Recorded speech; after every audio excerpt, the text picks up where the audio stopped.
Hey everyone, welcome back to our next episode of They Don't Tell You, Pregnancy Edition. Today I am joined by Kelli Gubrud, who is a clinical nutritionist with a master's in nutrition science, and she's going to be answering all of our nutrition questions today because this comes up a lot. One of the first things that I think really strikes women, right, is the morning sickness. Mm-hmm. What are some of the strategies that we have to help manage that besides, avoiding those medications that a lot of the doctors want to throw at you to help out? So typically having a little bit smaller snacks, especially things that are very easy to digest, that are a little lower in fiber, typically work better, like crackers or certain carbohydrates like hot cereal. Little meals tend to work a lot better, and just really picking things that you actually feel work for you that day, because what works for you today might not be something that you like the next day. It's so true, yeah. Yeah, and smells a lot of times, I would just stay away from anything that has a more repulsive smell, because smells a lot of times will just absolutely turn you off from eating in general. And we find that, blood sugar balance is so much better with the smaller meals, and you might have to eat a little bit more frequently, but just pick things that you really like or that sound good to you that day, and try not to starve all day, because that's kind of going to be a free quill the next day. And I think one of the things that women notice, and I've seen this a lot with myself and with friends, is when they go too long without eating. Yes, the headaches. When that morning sickness can really just take over, and it kind of pushes you into this no man's land of I've been so long since it's been so long since I've eaten, but now everything makes me feel atrocious. For sure. And one of the strategies that we use a lot is just mixing up a smoothie and having it pre-mixed or even ready to go, so that you have a little bit of protein and a little bit of carbs. And then even some of my women add just a liquid form of fat into the smoothie, whether it's a flax or an oil, just to get some more fats and fiber into that smoothie so that they can stay satiated and blood sugar balanced for a little bit longer period of time. So protein, I think, is one of the things that is hardest for women. Yeah. Right? Absolutely. That's the feedback. It just is nauseating, and a lot of animal protein in particular is such a huge turnoff to people. So yeah, especially in that first trimester, I think that rise in progesterone that you experience just slows that whole GI system down, which lets protein sit in the stomach longer. It just doesn't feel good. It exacerbates a lot of blah. Yeah, you almost don't have really an appetite for full meals, a lot of women. So those little miniature snacks, and again, you can kind of recruit your partner to help you, put together some survival snacks so he survives and you survive. But those throughout the day, then if you have them grab and go, you can kind of pick what you like according to your likes and dislikes. So some popular things are graham crackers and saltine crackers. Granola bars seem to be okay for some, not for others. But things that are just, grab and go seem to work really, really well. And then intermittently, maybe just having that smoothie after you have a carb snack to kind of keep that blood sugar balance, because carbs, of course, are going to make you pretty hungry. But, again, you need them. You need some of that carbohydrate and fat to keep yourself satiated throughout the day. Yeah. So I think I'm going to jump ahead a little bit to because we already touched on carbs, right? Yeah. And one of the things I definitely want to talk about is gestational diabetes. Yes. And I think women have a common misconception that if they are, they've had gestational diabetes with a previous pregnancy, they have a family history of it, that sort of thing, that they have to restrict carbs. Right. They go to the no carb kind of. Everybody's on that craze. I don't know. Yeah. We're trying so hard. Trying so hard, Kelli. I think what women really have to pay attention to is the amount that they're eating at their meals and how they're paired. And if you have a pretty good appetite during the gestational or 2 or 3 weeks prior to the gestational test, just looking at the amount of carbs you're having in your meals and try to preload those. So you have them earlier in the day, your body uses all that fuel, that free glucose, and then you don't really have to worry about it. And if you feel comfortable, you can eat more of your carbs at breakfast, lunch, snack, or in your snacks. And then for your dinner, have a more practical piece of lean protein maybe a little bit more protein to keep you satiated, a little bit more fat, and some vegetable carbs. Again, carbs are carbs, so they all convert to glucose, even vegetables, right? But you can keep it more practical that way too if you're worried about the gestational.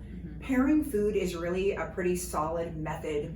Having proteins, fats, carbs, and fiber at all of your little snacks and meals, which does require some looking at the back of your nutrition labels, unfortunately. But that really is a foolproof way to do the gestational testing. Okay, that's really good advice, because I see women do this severe carb restriction and then they end up failing that gestational diabetes test anyway. Because their body hasn't learned how to deal with a constant, sugar load. And honestly, that's not long term a super good strategy. I mean, it's not necessary. And, at some point when the body doesn't get any more glucose too, it's going to reserve. And so if you give it those feedings with, moderate feedings, and this is standard for weight loss, it's standard for diabetic clients, it's really standard to almost everything. Everyone's going to have a basic need.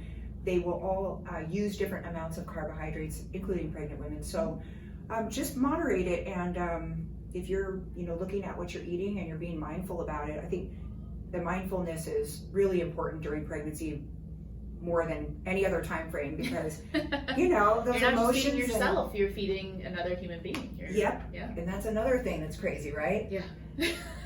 Still feeding another human being. And thinking that we need to feed another big human being. Right? All of human beings. That's right. So you used a word that I think is key: moderation, right? Yes. Let's get into kind of how many calories, or extra calories, I guess, does a woman need during pregnancy? I think there's this common misconception of like, I need to eat, twice the amount that I was eating before to properly grow this human. Now that is a sliding scale, so I'm glad you asked that.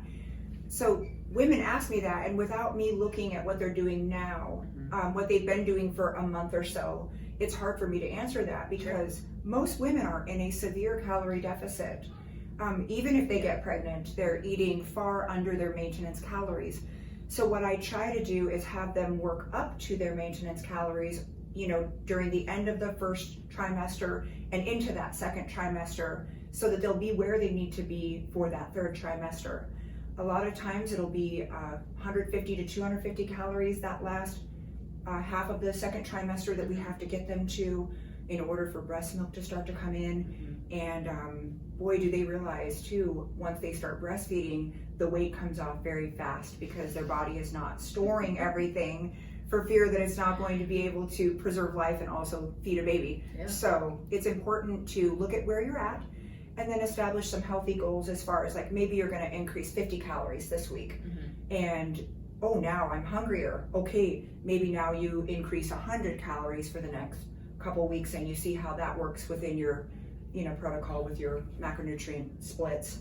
And I think don't put too much pressure on yourself to hit macros, but just look at your calorie balance and your calories each day, and if one day is lower, try to correct it the next day, so that you don't have those mood shifts and those swings, because what your brain lives off of, obviously, can also make you a little erratic with your decisions if you aren't already.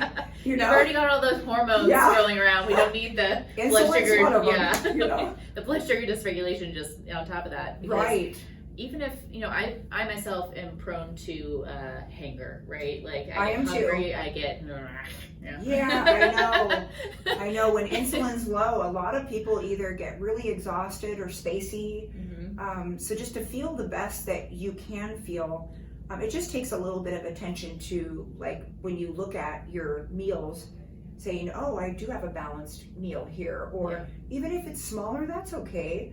Especially during the time frame where you get morning sickness, and if you have it for a long time, like some people do, it's okay to eat small meals, even though it might not be optimal, other time frames of your life. This is a different time frame. So you've got to do what works best for you and not compare your pregnancy to other women's pregnancies. That is definitely a trap that I see women fall into. For sure.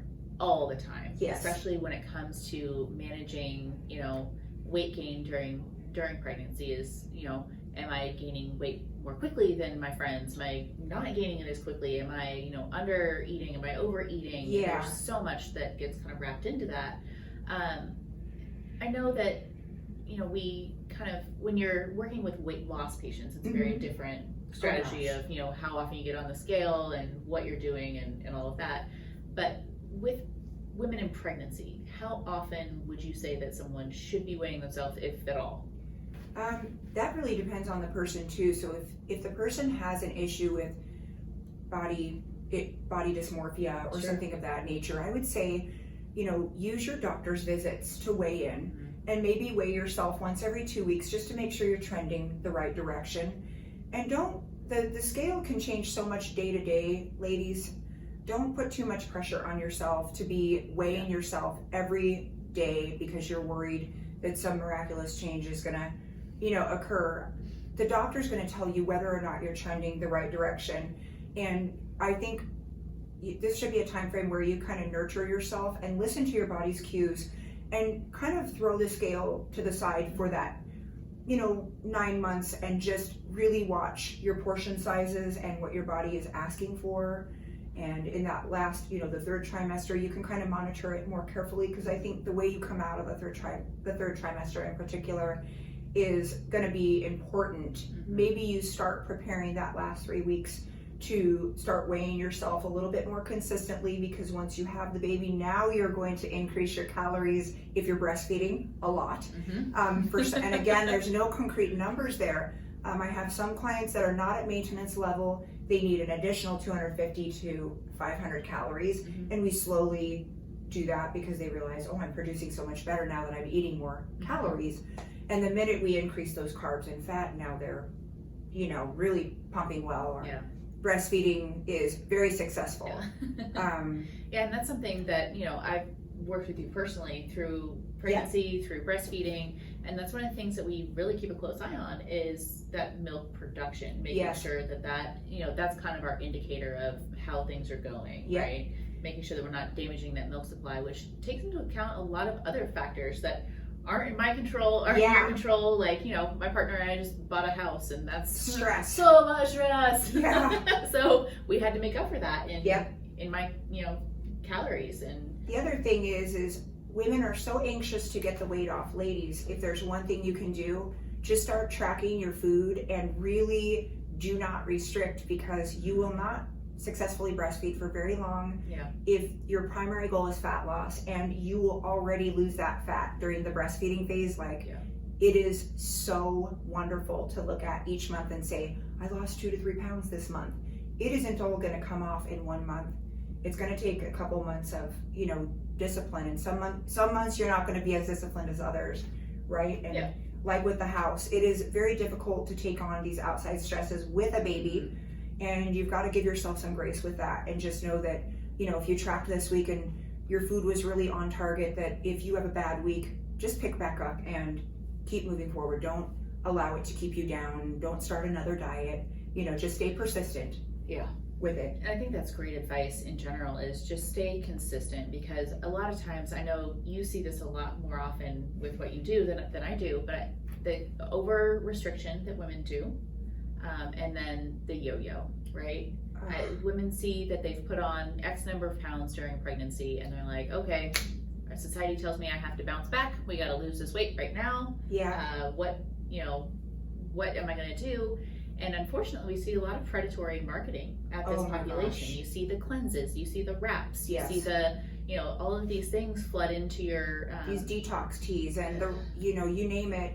There is a gimmick for everything. And, the best principle that I feel for sustainability is find a diet that you enjoy, that you can stick with for more than 6 months at a time, and take little breaks here and there. And your breaks don't feel like breaks, because you are enjoying your nutrition plan. And if you are on a plan that does not allow you to have a break once in a while, or it's all or nothing, you probably are not going to be able to enjoy it for longer than 6 months. So we want to keep the weight off, and we want to enjoy it. And the only way to do that, I think, is to set up parameters with yourself that are reasonable instead of ideal. Ideally, we'd love to have the whole 20 pounds off in 1 month. Yeah. But if you got it off over the next 3 to 4 months and you could keep it off, I think that's far more important than beating yourself up and getting back in that hamster wheel and just banging your head against a brick wall. It's more sustainable. It's also healthier. I mean, there's very severe cardiovascular implications to rapid weight loss that people don't take into consideration. And we see that in a lot of different populations. Yeah, and beside that, your hormones are going to be really fluctuating. All over the place, yeah. So you want that. Why am I crying at this commercial? I don't understand. Yeah.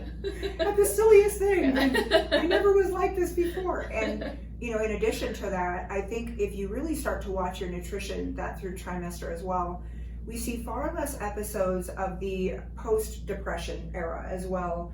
And just that, really feeling of hopelessness and weight gain can really throw you for a loop if you don't have a plan going into the birthing phase. Absolutely. So I think just having a plan and not making it one way, but allowing yourself to kind of change directions according to your needs. It's a big adjustment to bring one baby into the house or two or multiple. Now you've got this transition period. So I'm going to shift gears just a little bit and talk about supplements. Yes. So I know I recommend a good prenatal. Yep. I typically recommend a fish oil unless there's some contraindication. Sure. And vitamin D. Yes. Can you talk to me about how you look at a good prenatal? What are the things that you need in there? Yeah. Why buying fish oil at your big box Costco store may not be ideal. Yeah, I know. And kind of timing of vitamin D, because I learned this from you.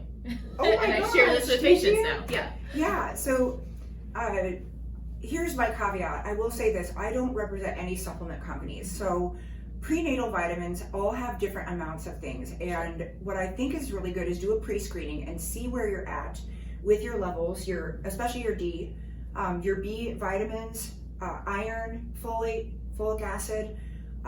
If you are on the low end, then you're going to want to hunt for a product that's high quality, that actually has higher quantity. Where some of the people look for a basic multi or prenatal, and it will suit their needs because they're not that low. So again, I don't have a special prenatal that I would recommend by brand. I know a lot of people try to sell things. I think you really have to look at the individual and see the doctor and follow the doctor's recommendation. I will say this is a blanket statement. Most Americans are very, very low in vitamin D, D3. And if you're taking vitamin D, you might as well also look at taking it with K and taking it at night and also taking it with a fat. I have people who split it up morning and night as well. And it is more readily available in that format at night, and your body is repairing, and it does all of its wonderful repair of hormones as well at nighttime. So I find people see great success with bringing D levels up faster, either megadosing or not even megadosing, but just taking it at night with their last meal or whatever's convenient for them after a meal. So and then continuing those supplements, I think a lot of people don't realize that they should continue to take those through breastfeeding, because the nutrition demands are still there, right? Yes, it's kind of like pre-loading for, a competition of some sort.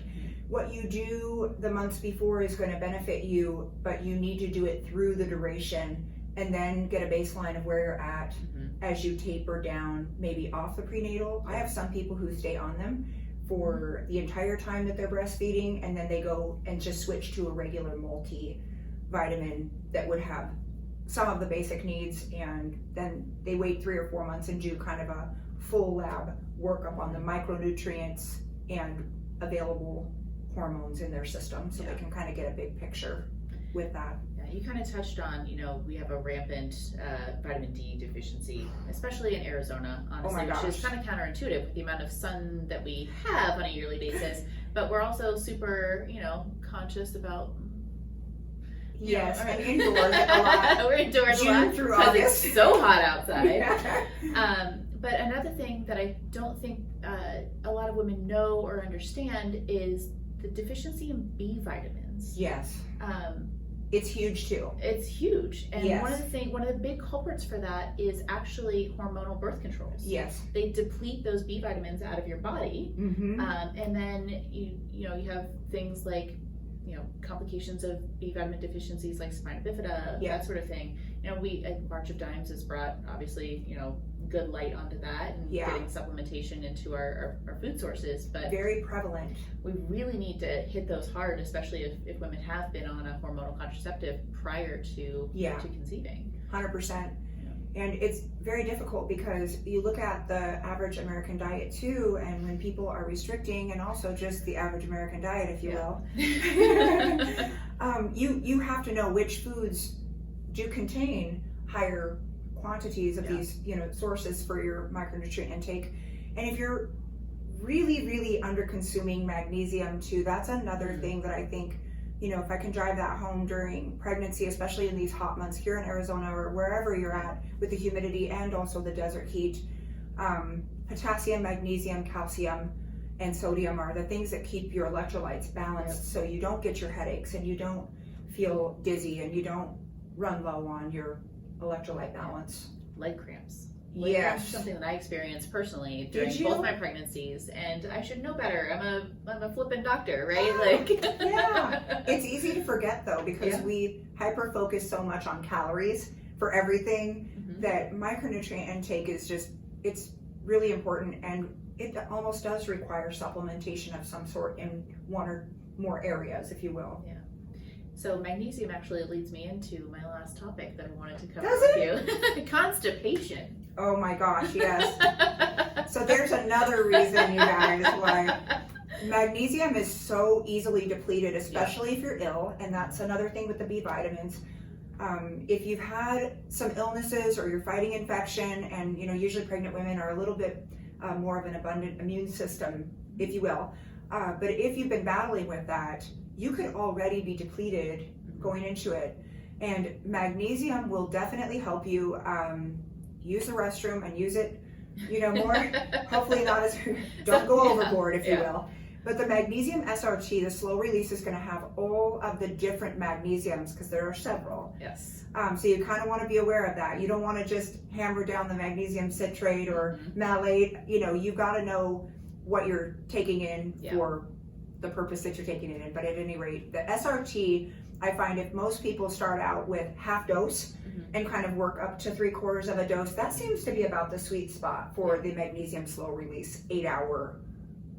And they sleep better, they usually have better digestion, but I just have clients look at total fiber per meal and really kind of moderate that so that it doesn't put too much pressure on the belly. That last trimester, people are so uncomfortable, bloated, and that really does help to just kind of moderate the fiber. Even if you're a really high fiber consumer, bringing it down even 3 to 5 grams and just seeing if you feel better really helps.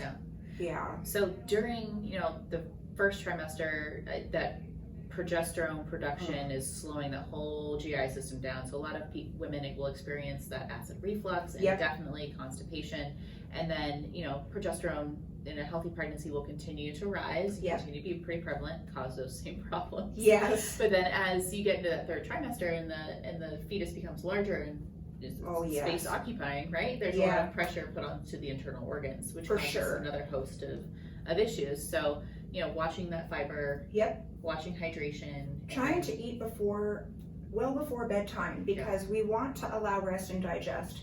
And a lot of people are so busy all day long that they don't get those needs met during the day and at night, and they know it's not good to eat, a big meal before bed. Even if it's a small meal, it's okay, but allow that rest and digest time frame, because it's definitely harder when you've got less, area to work with. And I think you'll find that if you allow some rest and digest even between your meals, you'll feel more comfortable. That's why I think those smaller meals work better during pregnancy, where I would not recommend that, obviously, for satiation if someone was just working on weight loss afterward. No, definitely, as you have less and less room in here, the small meals consistently moving throughout the day is super helpful. It's all you can do.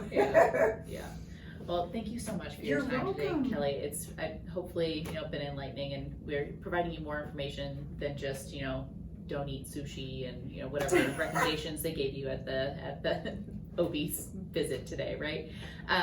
So thank you so much for coming on, You're sharing welcome. your expertise and your wisdom.